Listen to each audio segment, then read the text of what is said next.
U.S. President Donald Trump has said he and Russian President Vladimir Putin made great progress in a phone call on Thursday.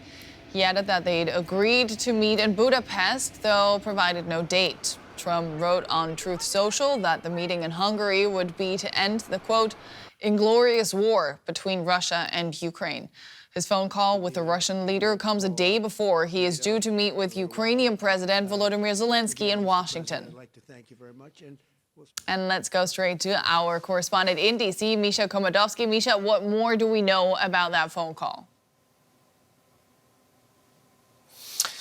Well, as we know, all week, a high-level Ukrainian delegation has been here in Washington, D.C. Prime Minister Yulia Sviridenko, Presidential Chief of Staff Andriy Yermak, and now President Zelenskyy himself, who just landed in Washington, D.C. But my sources tell me that the Ukrainians were not told in advance about Trump's surprise announcement of this very Budapest summit. As we know, as soon as President Trump moved closer to boosting U.S. support for Ukraine, Vladimir Putin stepped in, proposing a new summit with Trump, even as Russian strikes kept hitting Ukraine's civilian infrastructure. Right now, it doesn't look like the Kremlin is ready for the trilateral meeting Trump wants, the one Zelenskyy is open to, but Putin clearly is not.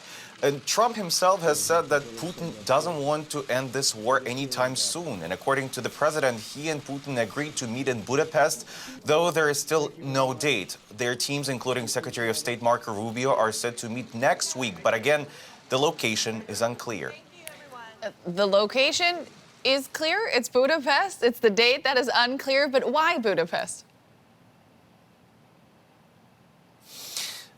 Well, Hungary, under Prime Minister Viktor Orban, represents a politically convenient and legally safe venue for Russia's leaders. Unlike most Western nations, Hungary has taken a notably pro-Russian and pro-Trump stance in recent years, providing both diplomatic neutrality and symbolic value to the talks on the Ukraine war. And Viktor Orban has praised these efforts online, saying that they are ready for such a meeting.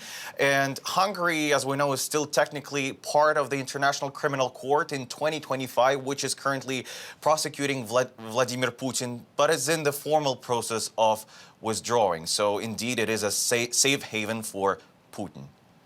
On Friday, you mentioned it, Ukrainian President Volodymyr Zelenskyy will come to the White House. How do you expect this phone call to affect his visit? Well, the big question here is, what will President Zelenskyy take home now?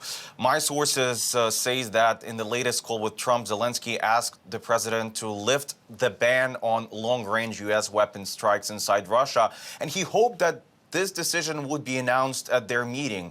And this morning, members of the Ukrainian delegation sounded very upbeat to me, but now it's unclear whether Trump will grant that request or, for example, announce the transfer of Tomahawk missiles to Ukraine before the Budapest summit. Ukrainian officials stress that striking targets deep inside Russia is not just about, it's not about escalation at all. They call it a humanitarian step.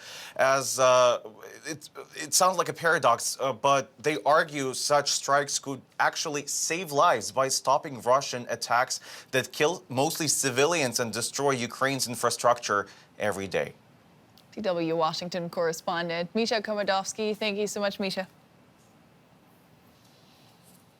Fresh off the Gaza ceasefire deal, U.S. President Donald Trump now has his sights set on ending the war in Ukraine. Today, he spoke to Vladimir Putin on the phone and made what he called great progress. Tomorrow, he will welcome the Ukrainian president at the White House. Trump has openly mused about selling Tomahawk missiles to Kyiv to push Moscow to the negotiating table.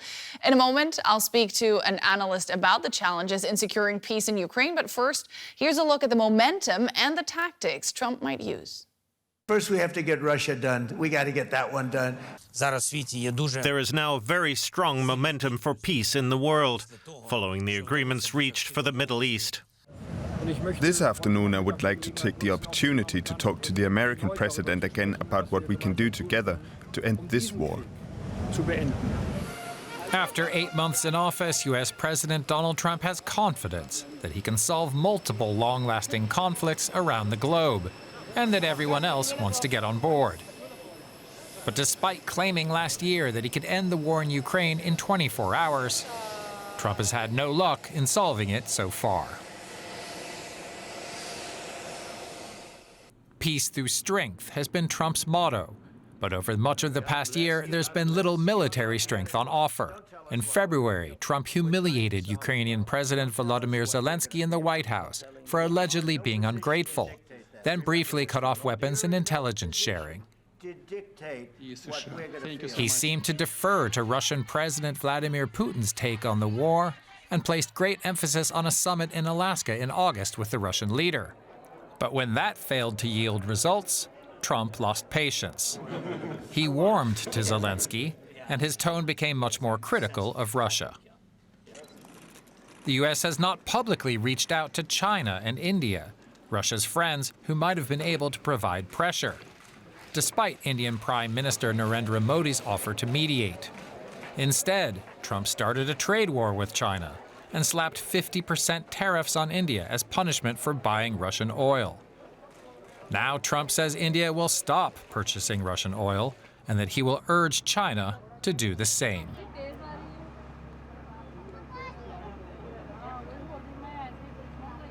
Meanwhile, the war has raged on, the front line still claiming thousands of casualties a week for tiny territorial gains. Both sides hit the other with escalating drone and missile attacks.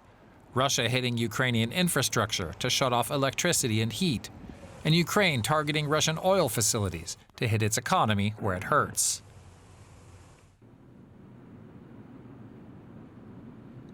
So what can Trump do to force peace?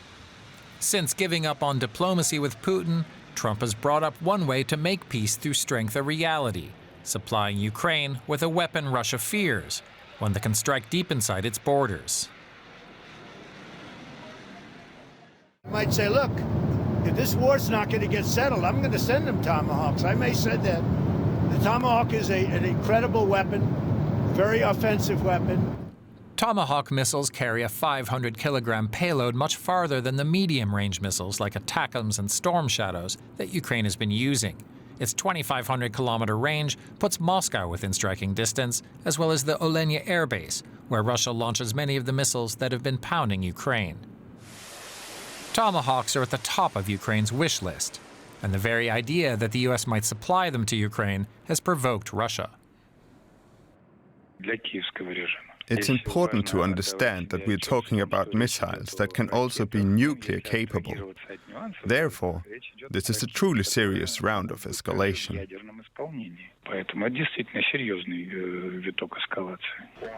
Supplying Tomahawks would be a way to put pressure on Russia directly. Meanwhile, Trump is escalating his trade war with China. That may make compromise with the U.S.'s biggest rival even harder, and making it even more difficult to get China on his side to push Russia to end its war. Rachel Rizzo from the Atlantic Council in Washington joins me now. Rachel, President Trump says that with the Gaza ceasefire in place, he's now turning his focus to getting Russia done. From a strategic perspective, how realistic is it for Washington and Steve Witkoff in particular to shift gears so quickly from the Middle East to brokering peace in Ukraine?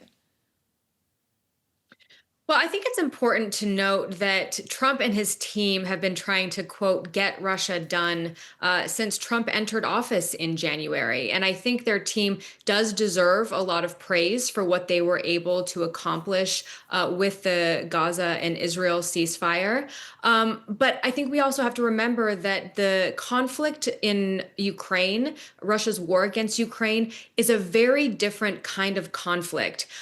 It's extremely in-depth, a state-on-state conflict with grievances that go back centuries. I mean, this is a very deep-rooted conflict for President Putin. And so the idea that you can just pivot from one to the other or relate the two together, I think is a little bit easier said than done. And the fact that they have not been able to make that much progress between Russia and Ukraine over the last 8 months just shows how difficult this conflict truly is and truly continues to be.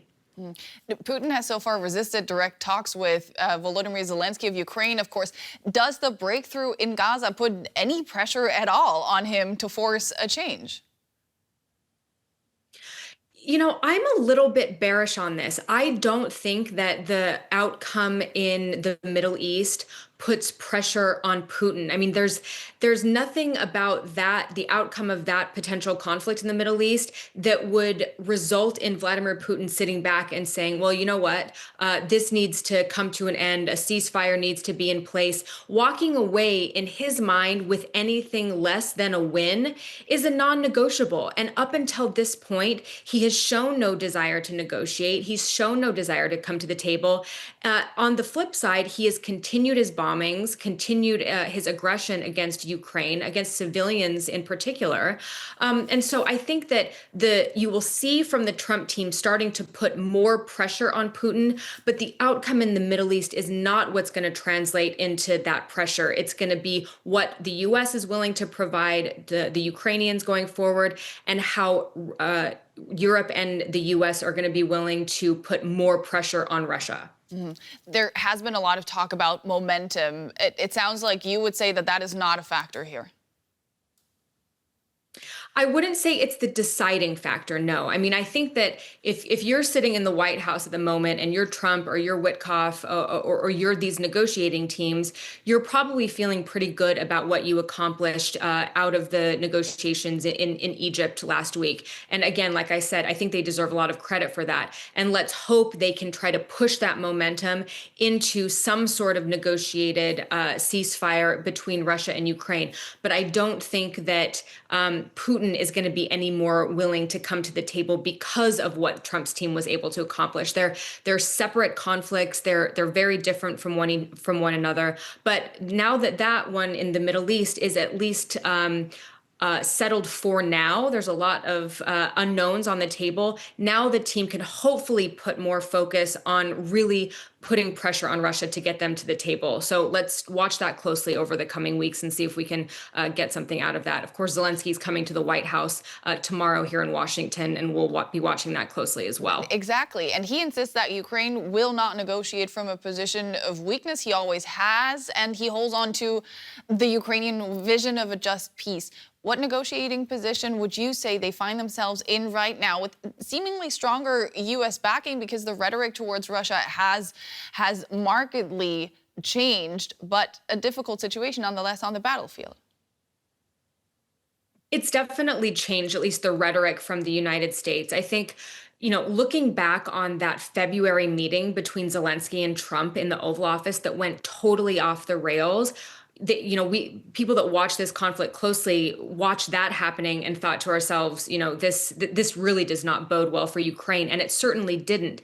However, what we've also seen happen in the months after that meeting was Putin really tried to drag the U.S. team along, saying that they would maybe be open to negotiations, but then nothing comes of it. There was that meeting in Alaska that really went nowhere. And I think Trump and his team are feeling very frustrated. They're feeling probably humiliated in a sense. And so because of that frustration with Russia, not because of any sort of affection for Ukraine, I think Ukraine is coming into this conversation, this Zelensky-Trump conversation tomorrow, from a better negotiating position. So let's see if the discussion about sending Tomahawk missiles to Ukraine, if that develops into something substantial. Let's talk about, whether or not the Europeans are willing to use frozen Russian bank assets as a loan to Ukraine. There's a lot in play here, but it's much better than it was back in February when Zelensky came to Washington. How could Tomahawks change the equation? Could that pressure Putin to negotiate in earnest? Well, I don't think the sending of Tomahawk missiles is going to be what changes the outcome of this war. It's going to have to be a pretty intense combination of military support for Ukraine, helping Ukraine build its defense industrial base, giving Ukraine money to help in its reconstruction, but also putting immense pressure on Vladimir Putin in the sense of tightening sanctions, and potentially, as I mentioned before, using his frozen Russian bank assets that are held in Euroclear, a Belgian bank, to make this potential loan for Ukraine to help its reconstruction. So So all of those taken together might put pressure on Putin. But one of those, especially the Tomahawk missiles, isn't going to be the deciding factor here. It'll be a combination of all of them. We'll have to wrap up shortly, but I do want to ask you one thing. With the Gaza war, it was always said that there is one person on the planet who can end it, and that is Donald Trump. Would you say that that also applies to the war in Ukraine? I don't think so. I think Vladimir Putin is very much the main player here, and he's shown over and over again an unwillingness to come to the table, even under pressure from Trump and his team. So I would say he's still the main person here that needs to be placed under pressure. And let's see if Trump and his team are willing to put the heft behind that in order to get him to the table. Rachel Rizzo of the Atlantic Council, always great to have you on the show. Thank you so much for your time. Thanks so much.